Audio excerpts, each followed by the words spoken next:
येथे मी 2 वाटी ज्वारी, 1 वाटी तांदूळ, 1 वाटी मूग डाळ, 1 वाटी चणा डाळ, 1 वाटी मसूर डाळ, 1 वाटी मूग डाळ, अर्धी वाटी उडीद डाळ, अर्धी वाटी पोहे, अर्धी वाटी साबुदाणा, पाव वाटी जिरे, पाव वाटी बडीशोप, पाव वाटी ओवा, 7-8 मिरे, हे सर्व मिक्स करून भाजून घेतलेला आहे। तो चांगला भाजून घ्यायचा। थंड झाल्यावर गिरणीमधून दळून आणायचा। रंग परतेपर्यंत भाजायचा, मग गिरणीतून दळून आणायचा। जाडसर पीठ तयार करायचा। येथे मी 3 कप हा भाजणीचा पीठ थालीपीठचा घेतलेला आहे।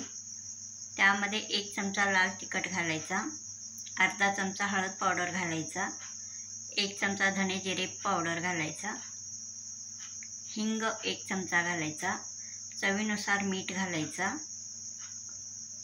अर्धा चमचा साखर घालायचा, कांदा 1 वाटी बारीक चिरलेला घालायचा, 1 वाटी बारीक चिरून कोथिंबीर घालायचा,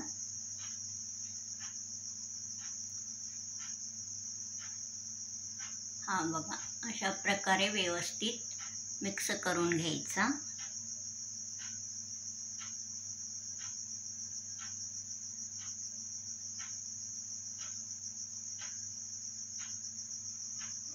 थोडे थोडे पाणी घालून छान पीठ मळून घ्यायचा।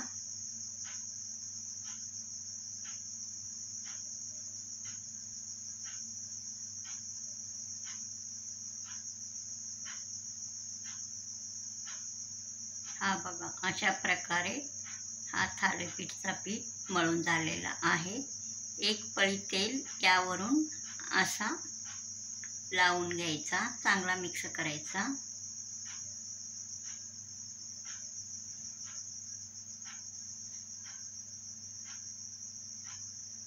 थालीपीठचा पीठ थोडासा सैलसर मळायचा।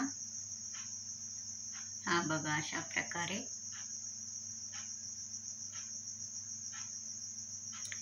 आता 1 कॉटन कपडा भिजवून घ्यायचा,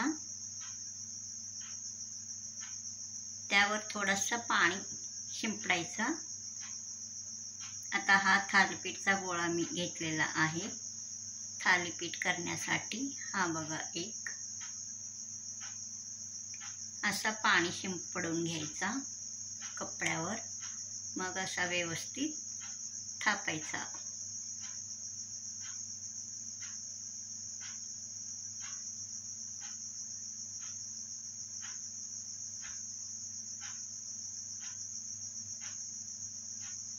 हा बघा अशा प्रकारे व्यवस्थित हा थालीपीठ थापायचा।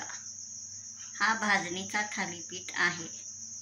हा बघा अशा प्रकारे चांगला थापून घ्यायचा।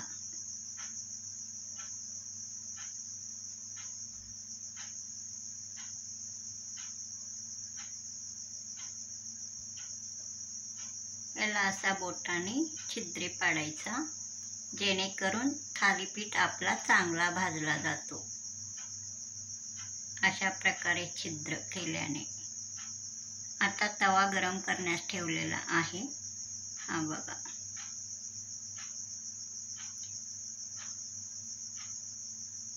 तवा चांगला गरम झाल्यावर आता हा थालीपीठ घालायचा। तव्यावर थोडासा तेल शिंपडून घ्यायचा, 1 चमचा इतका, मग नंतर थालीपीठ घालायचा। त्या छिद्रामध्ये पण थोडासा तेल असा सोडायचा, म्हणजे चांगला थालीपीठ शेकला जातो, म्हणजे भाजला जातो। हा बघा हा थालीपीठ एकदम चांगल्या प्रकारे भाजलेला आहे। आता दुसरी बाजू पण अशी चांगला भाजून घ्यायचा। थोडासा तेल सोडायचा, कढईने तेल सोडायचा थोडासा.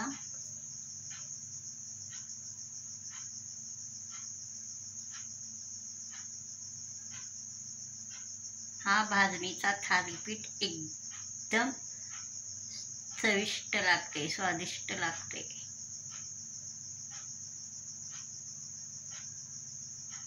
हा बघा, अशा प्रकारे भाजणीचा थालीपीठ येथे तयार आहे.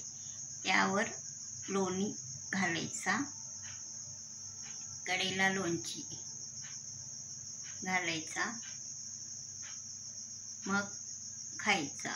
हा बघा, एकदम टेस्टी असा हा भाजणीचा थालीपीठ येथे तयार आहे. ही रेसिपी आवडल्यास सबस्क्राईब करा, लाईक करा, शेअर करा. हा बघा, परत भेटूया अशीच नवीन रेसिपी घेऊन पुढील नवीन रेसिपीमध्ये. तोपर्यंत नमस्कार.